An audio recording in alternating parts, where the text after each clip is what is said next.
Hey guys, and welcome back to another tech tip and guide video. In today's video, I'll show you how you can create an account in Yahoo.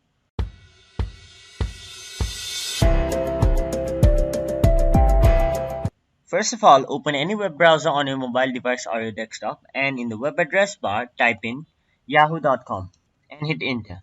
Then it will take you to the official homepage of Yahoo, and there on the top right of the screen you can see an option named sign in. Click on that. Then you can sign in to your Yahoo account. If you already have an account, you can simply type in your username, email, or mobile number and click next. But since we don't have an account, we will create one account by clicking the option create an account. And there we'll have to fill in our details like first name, last name, email address, password, phone number, birth date, and gender. Now, after filling in all your details, click continue, and then you have to click text me a verification code. And now it will send a verification code to the number you entered. Check your phone and enter the verification code.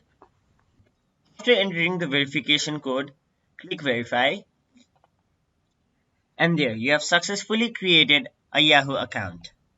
So that was it for this video. Hope this video was helpful to you guys, and if it was, please make sure to like this video and subscribe to our channel.